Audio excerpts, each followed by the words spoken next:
Hello दोस्तों, कैसे आप सब। उम्मीद करता हूँ खैरियत से होंगे। मैं एम अली आप सभी का Haidari study point YouTube channel पे खैर मकदम करता हूँ।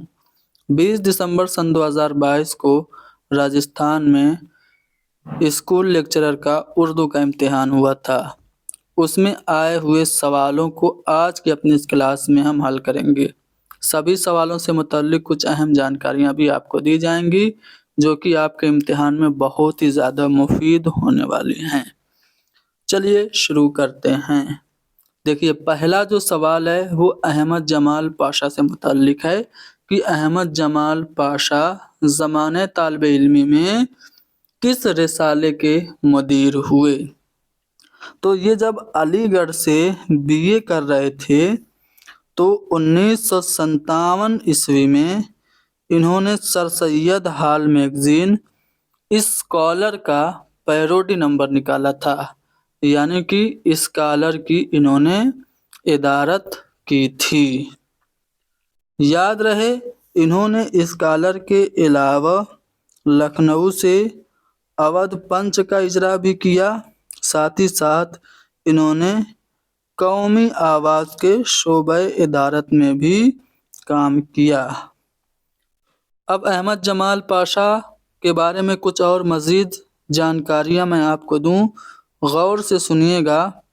अहमद जमाल पाशा सन 1929 ईस्वी में इलाहाबाद में पैदा हुए थे और इनका इंतकाल 1987 ईस्वी में कब 1987 ईस्वी में पटना में हुआ था।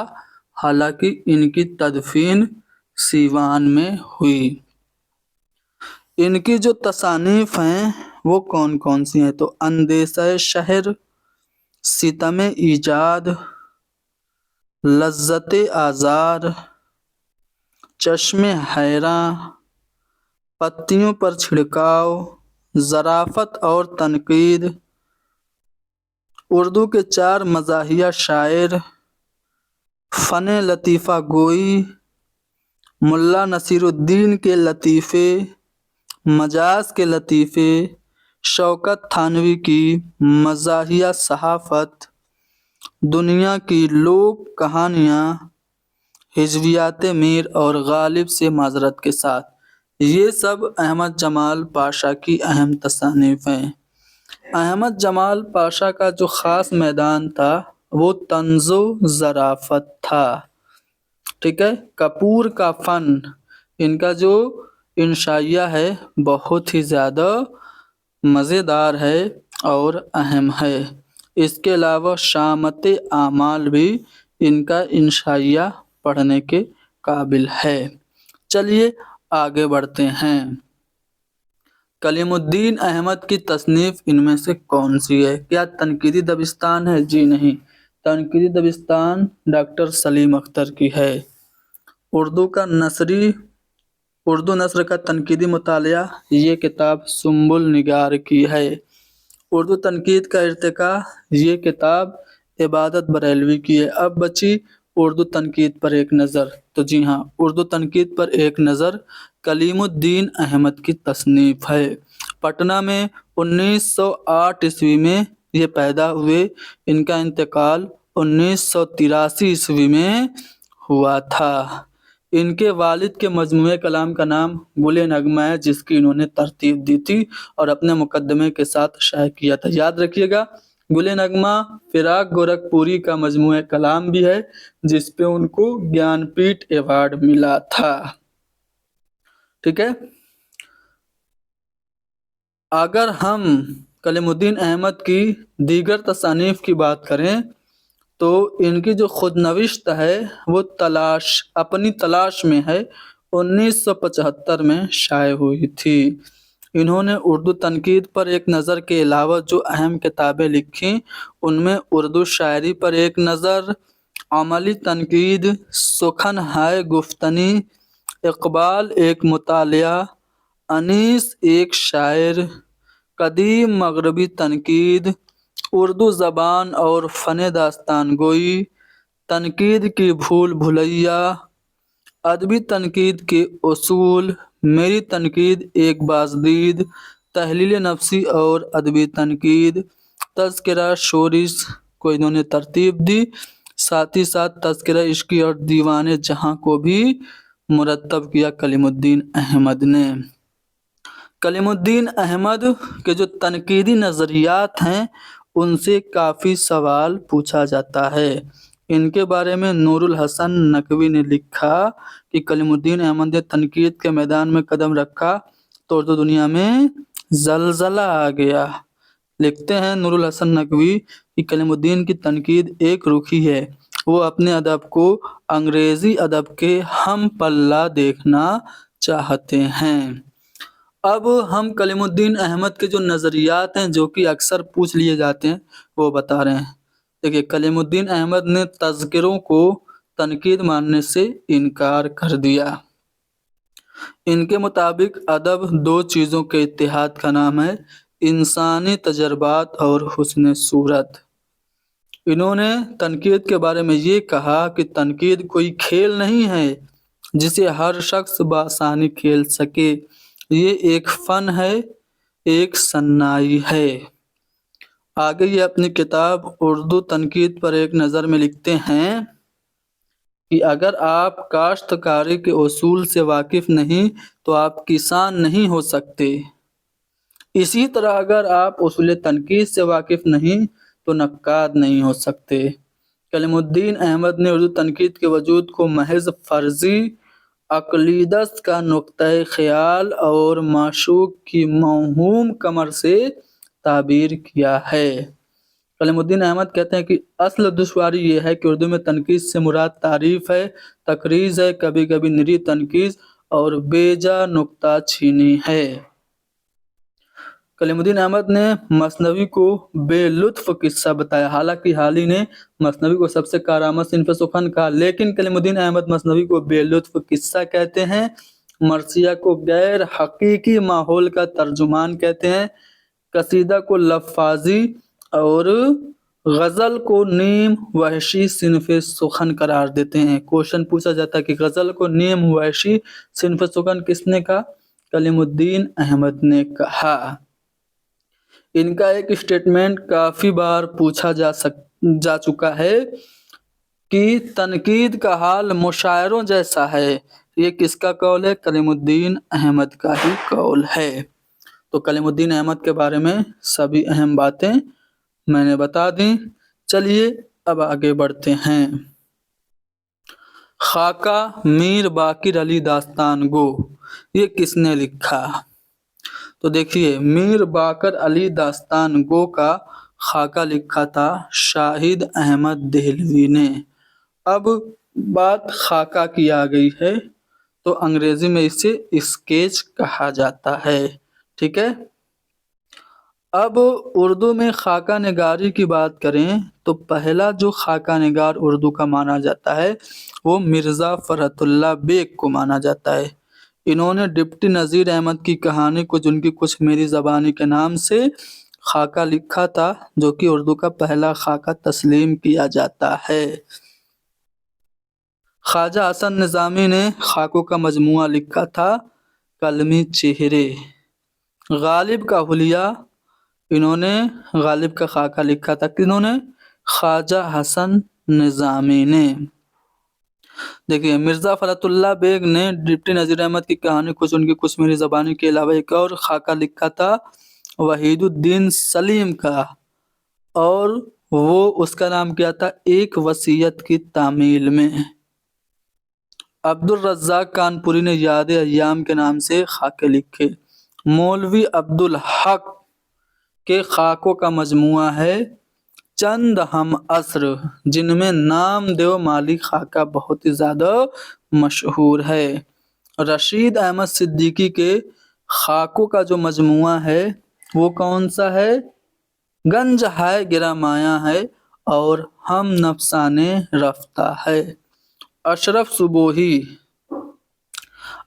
صبوحی کا جو خاکہ ہے وہ ہے دلی کی چند عجیب ہستیاں، یہ خاکوں کا مجموعہ ہے، ٹھیک ہے۔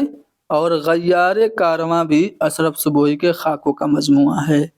शाहिद अहमद देहलवी जिन्होंने मीर बाकिर अली दास्तान गो का खाका लिखा, इनके जो खाकों का मजमूआ है वो गंजीना गौहर के नाम से है।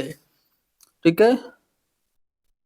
इसके अलावा जो इस्मत चुगताई हैं उन्होंने अपने भाई का खाका लिखा था दोज़खी के नाम से।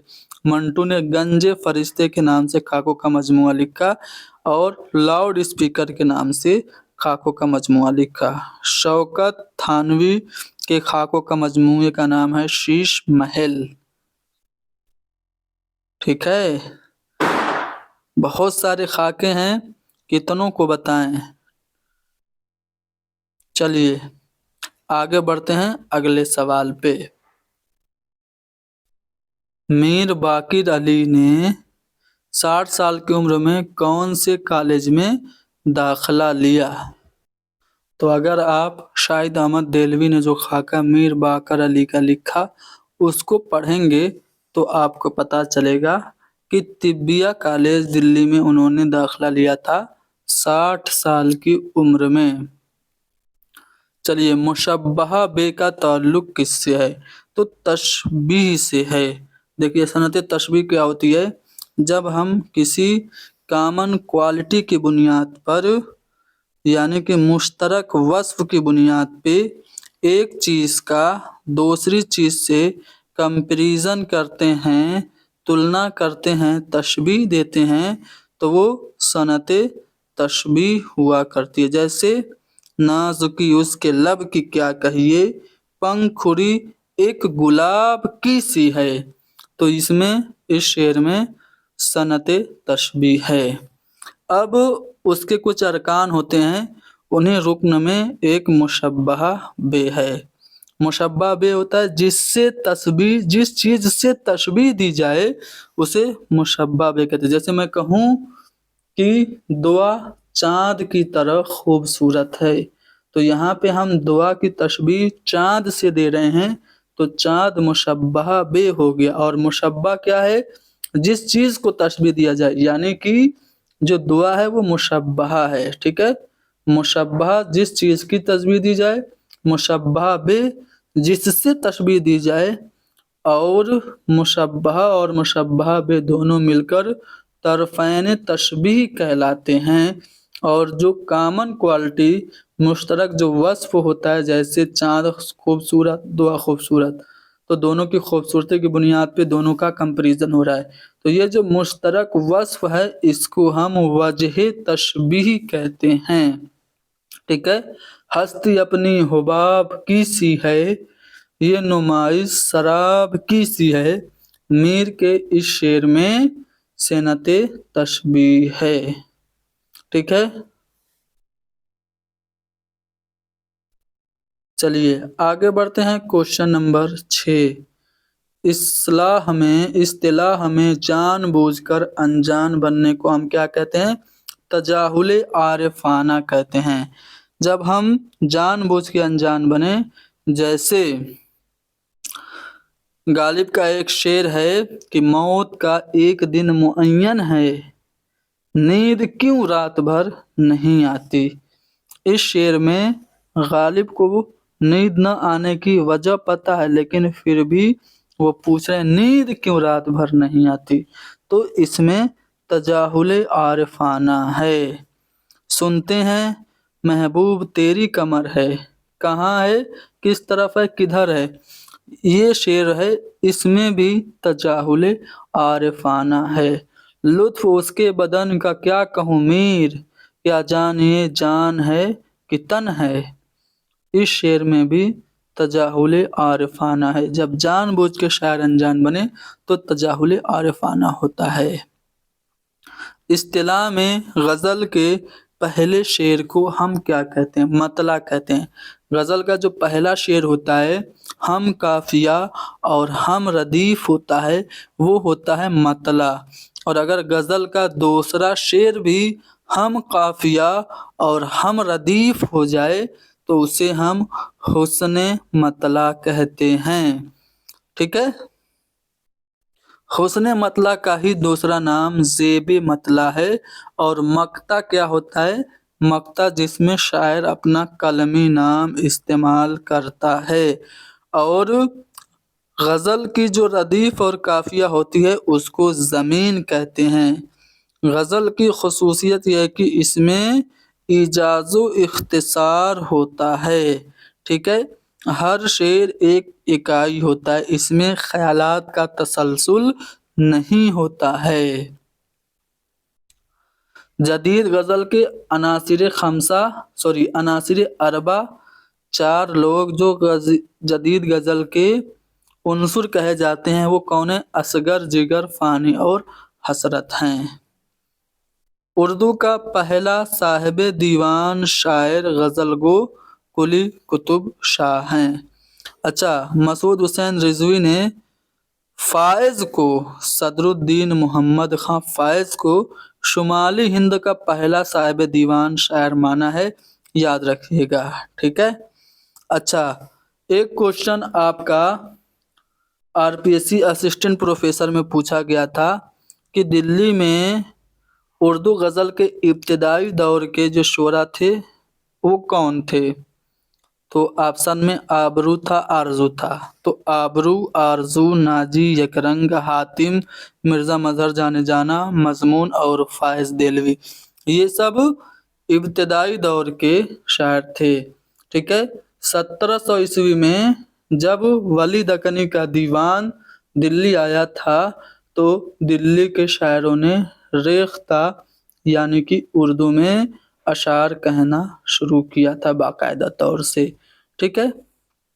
1700 عیسوی میں خود ولی دکنی آئے تھے، 1719 میں ان کا دیوان آیا تھا۔ جب یہ دلی آئے تھے تو ان کی ملاقات سعد اللہ گلشن سے ہوئی تھی، جنہوں نے ولی کو 2 مفید مشورے دیے تھے۔ قصیدے کی ابتدا کس زبان میں ہوئی تھی؟ تو قصیدہ سب سے پہلے عربی زبان میں آیا تھا، ٹھیک ہے، پھر فارسی سے عربی اردو میں آیا، ٹھیک ہے۔ قصیدہ عربی زبان میں اس کی شروعات ہوئی تھی، قصیدے کے ہی بطن سے غزل شروع ہوئی۔ قصیدہ کی جب بھی بات آئے تو 2 نام آپ لوگوں کو یاد رکھنا ہے۔ کون سے 2 نام؟ تو ایک نام مرزا محمد رفیع سودا کا ہے اور دوسرا نام شیخ محمد ابراہیم ذوق کا ہے۔ مرزا محمد رفیع سودا کو قصیدے کا نقاش اول کہا جاتا ہے، ذوق کو خاقانی ہند کا خطاب دیا تھا اکبر شاہ ثانی نے، ٹھیک ہے۔ چلو، کوشچن نمبر 9، گریز کس صنف کے اجزاء ترکیبی کا حصہ ہے؟ تشبیب، گریز، مدح، دعا اور مدعا۔ مدعا کو حسن طلب بھی کہا جاتا ہے۔ یہ 5 اجزاء ترکیبی قصیدہ کے ہیں، ٹھیک ہے۔ اب بات قصیدہ کی ہو رہی ہے تو میں بتا دیتا ہوں، قصیدہ لفظ قصد سے بنا ہے جس کے معنی ہے ارادہ کرنا، یعنی شاعر ارادہ کر کے کسی کی مدح یا کسی کی ہجو کرتا ہے تو اس لیے اس کو قصیدہ کہا جاتا ہے۔ لغوی معنی اس کا مغز غلیظ ہے، عربی زبان کا لفظ ہے قصیدہ۔ قصیدہ میں شاعر مقطع کا استعمال جہاں چاہے وہاں کر سکتا ہے۔ قصیدے کے لیے تخیل کی بلندی اور شوکت الفاظ یہ ضروری ہے، ٹھیک ہے۔ کوشچن پوچھا جاتا ہے کس صنف میں تخیل کی بلندی اور شوکت الفاظ ہوتا ہے؟ تو قصیدے میں ہوتا ہے، ٹھیک ہے۔ قصیدے میں اشعار کی کم سے کم تعداد 21 ہے اور زیادہ سے زیادہ کی کوئی قید نہیں ہے۔ قصیدے کا سب سے اہم جز مدح ہے۔ چلیے آگے بڑھتے ہیں اگلے سوال پہ۔ رجز یہ کس صنف کا جز ہے؟ رجز جو ہے یہ مرثیہ کا جز ہے۔ دیکھو، مرثیہ کے 8 اجزاء ترکیبی ہیں، کون کون سے؟ تو چہرہ، سراپا، رخصت، آمد، رجز، جنگ، شہادت اور بین، یہ 8 اجزاء ترکیبی مرثیہ کے ہیں۔ جب بھی مرثیہ کی بات آئے تو یہاں پہ بھی آپ لوگوں کو 2 نام بہت زیادہ اہمیت کا حامل ہے، یہ یاد رکھنا ہے۔ کون؟ मीर अनीस और मिर्ज़ा दबीर। अब देखिए, मरसिए की अगर इब्तिदा की बात करें तो उर्दू का पहला मरसिया निगार अशरफ बयाबानी को तस्लीम किया जाता है। इन्होंने 9 सुरहार के नाम से एक मसनवी लिखी थी 1503 ईस्वी में, जिसका मौजू वाक़यात करबला था। देखिए, 9 सुरहार का मौजू कई बार पूछा जा चुका है कॉम्पिटिटिव एग्जाम में। तो 9 सुरहार का मौजू वाक़यात करबला था। ठीक है, इसीलिए इसको उर्दू का पहला मरसिया कहा जाता है। और अगर आपसे पूछे शुमाली हिंद का पहला मरसिया निगार कौन, तो रोशन अली हैं, जिन्होंने आशूर नामा लिखा था। मीर ज़मीर ने मरसिए के अज्जाए तरकीबी मुतय्यन की। ये चेहरा, सरापा, रुखसत, आमद, रज़, जंग, शहादत और बैन, ये जो अज्जाए तरकीबी हैं किसने मुतय्यन किए? मीर ज़मीर ने। और सबसे पहले मुसद्दस की हैयत में मरसिया किसने लिखा था? तो सौदा ने लिखा था। मरसिए को सौदा ने तशबीब से मुतारिफ कराया था और यही तशबीब आगे चल के चेहरा बन गई थी। चेहरा, जो पहला जुज़ है मरसिया का, वो चेहरा है। ठीक है, चलो क्वेश्चन नंबर 11। मरसिया के लिए सबसे पहले देखो एक्सप्लेनेशन का कितना फायदा होता है। मैंने ये सवाल नहीं देखा था कि आगे आने वाला है, लेकिन मैंने एक्सप्लेनेशन में ही ये पॉइंट बता दिया कि मरसिए के लिए सबसे पहले किस शायर ने मुसद्दस की हैयत इस्तेमाल की? तो मिर्ज़ा मोहम्मद रफ़ी सौदा ने। ठीक है, आगे बढ़ते हैं। उर्दू के पहले नाविल निगार कौन हैं? तो डिप्टी नज़ीर अहमद को उर्दू का पहला नाविल निगार माना जाता है। 1869 ईस्वी में इन्होंने एक नाविल लिखा था जिसका नाम है मिरतुल उरूज़। मिरतुल उरूज़ को उर्दू का पहला नाविल तस्लीम किया जाता है। इसके अलावा इन्होंने जो अहम नाविल लिखे उनमें बिनातुन नाश, तौबतुन नुसूह, फसाने मुबतला, इब्नुल वक्त, अय्यामा और रोयाए सादिका हैं। रोयाए सादिका नज़ीर अहमद का आखिरी नाविल है। तो पहले नाविल निगार कौन हो गए? डिप्टी नज़ीर अहमद। पहले अफसाना निगार पूछे तो मुंशी प्रेमचंद पहले अफसाना निगार हैं। इनका अफसाना दुनिया का सबसे अनमोल रतन, उर्दू का पहला अफसाना माना जाता है। Question number 13। लफ्ज नाविल किस जबान से माखूज है? तो लफ्ज नाविल जो है वो अतालवी जबान का है। ठीक है, अतालवी जबान का लफ्ज है जिसके मानी है नया के। ठीक है, ये उर्दू में अंग्रेजी अदब के रास्ते आया था, याद रखिएगा। नाविल उर्दू में कैसे आया? अंग्रेजी से आया, लेकिन नाविल जो लफ्ज है ये अतालवी जबान का है। अलीगढ़ तहरीक के दौरान उर्दू में नाविल का आगाज हुआ था। नाविल को अहद जदीद का रज़मिया कहा जाता है। नाविल को पॉकेट थिएटर यानी जेबी निगार खाना कहा जाता है। अली अब्बास हुसैनी का एक कौल नाविल के बारे में काफ़ी ज़्यादा अहम है कि नाविल की जगह वहाँ होती है जहाँ तारीख के सफ़े सादा होते हैं। नाविल कहानी में रीढ़ की हड्डी की तरह होती है। तो नाविल लफ्ज़ जो है वो अतालवी ज़बान से निकला है। Question number 14। वहदत तअस्सुर किस सिन्फ के अज़्ज़ाए तरकीबी का हिस्सा है? तो दास्तान में नहीं, नहीं नाविल में, नहीं ड्रामे में, बल्कि वहदत तअस्सुर जो होता है वो अफसानों में होता है। जी हाँ दोस्तों, यहाँ पे मैं चाहता हूँ कि अफसानों के बारे में कुछ अहम बातें बता दूँ। एक पॉइंट जो मैंने अभी कुछ देर पहले बताया था कि उर्दू का जो पहला अफसाना है वो दुनिया का अनमोल रतन है। किसने लिखा था बताइए? ये लिखा था मुंशी प्रेमचंद ने। एहतशाम हुसैन ने उर्दू अफसाने का मुजिद प्रेमचंद को ही माना है। कमर रईस और वकार अजीम ने भी प्रेम चंद को ही दुनिया का अनमोल रतन जो उनका अफसाना है उसको पहला अफसाना माना है। हालांकि फरमान फतेहपुरी ने सज्जाद हैदर यलदरम को पहला अफसाना निगार माना है और उनका अफसाना नशा की पहली तरंग को उर्दू का पहला अफसाना माना है। बहरहाल बात हो रही अफसाने की।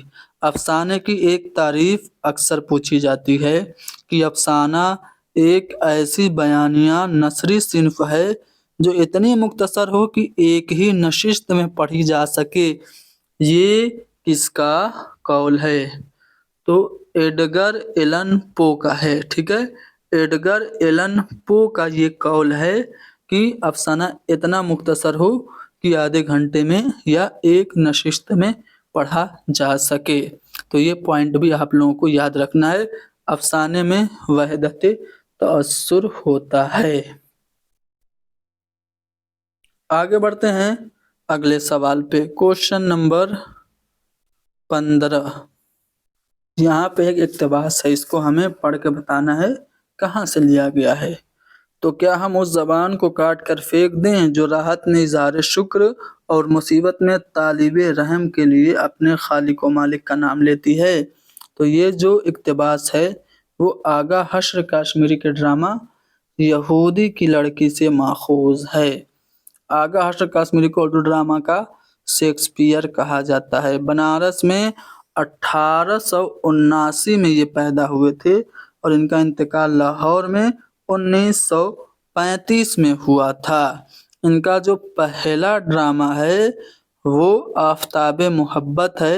1897 ईस्वी में ये लिखा गया था। इसके अलावा मुरीद शक, मारे आस्ती, मीठी छुरी, दामे हुस्न, शहीद नाज, सफ़ेद खून, ठंडी आग, शाम जवानी और इसके अलावा नारे तौहीद, जुर्म नज़र, कैद हवस, ख्वाब हस्ती, खूबसूरत बला, सिल्वर किंग, बलुआ मंगल, रुस्तम सोरा, बेवकूफ़ों की टक्कर और चंडीदास, सीता बनबाज, ये सब आगा हश्र कश्मीरी के ड्रामे हैं। ठीक है, ये जो इक्तबास है वो यहूदी की लड़की ड्रामा से लिया गया है। ये ड्रामा इन्होंने 1910-11 ईस्वी में लिखा था। पहली बार the great Alfred company Hyderabad के स्टेज पे ये पेश हुआ था। ठीक है, ये 3 एक्ट और 16 सीन पर मबनी है। ठीक है, ड्रामा यहूदी की लड़की में कितने सीन हैं? 16 सीन हैं। अगला सवाल क्वेश्चन नंबर 16। ड्रामा यहूदी की लड़की में मार्कस की महबूबा का क्या नाम था? अब मैं यहाँ पे ड्रामा यहूदी की लड़की के किरदार बताता हूँ, गौर से सुनिएगा। ड्रामा यहूदी की जो किरदार हैं, ड्रामा यहूदी की लड़की के किरदार में मार्कस हीरो है और हन्ना हीरोइन है। ठीक है, मार्कस रोमन का शहजादा है। ठीक है, और हन्ना ये मार्कस की माशूका है जिसकी परवरिश एक यहूदी अजरा करता है। ठीक है, इसके अलावा ऑक्टोविया, जूना, ब्रूटस, करामत, नसीबन, शमसाद, नरगिस, सरखान, रहीम, करीम, ये सब किरदार हैं ड्रामा यहूदी की लड़की के। तो मार्कस की महबूबा जो थी वो कौन थी भाई? हन्ना थी। ठीक है, हन्ना, यानी कि तीसरा वाला ऑप्शन करेक्ट हो जाएगा। अमर सुंदर पार्टी के मुजस्समे का जिक्र किस अफसाने में आया है?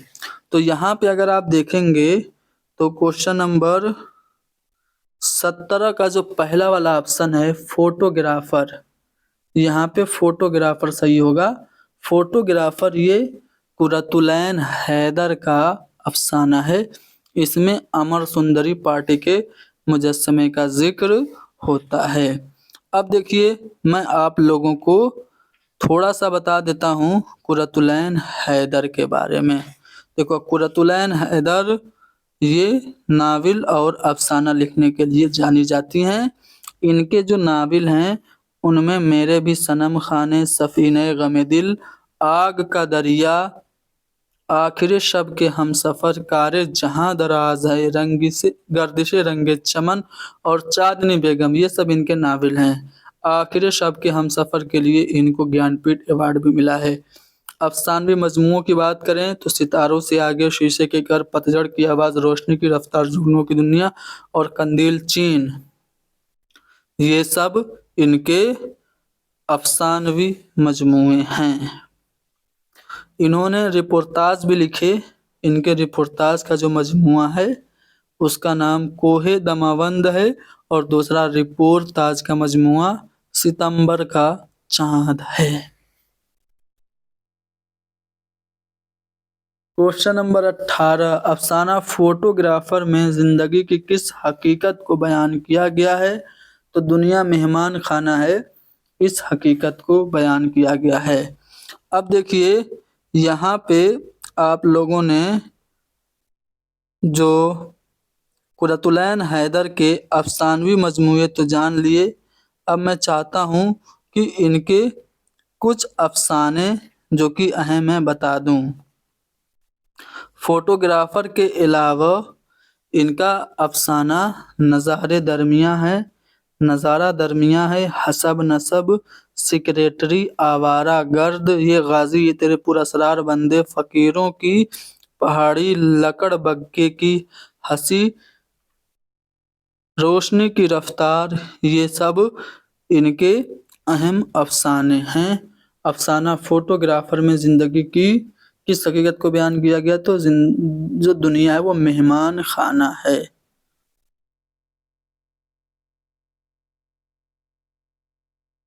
अफसाना निगार ने लम्हे की कहानी को किस किरदार की ज़बानी बयान किया है? याद रहे लम्हे जो अफसाना है ये बलवंत सिंह का है। बलवंत सिंह ने उमा खान की ज़बान से कहानी को बयान किया है। चौथा वाला ऑप्शन करेक्ट होगा।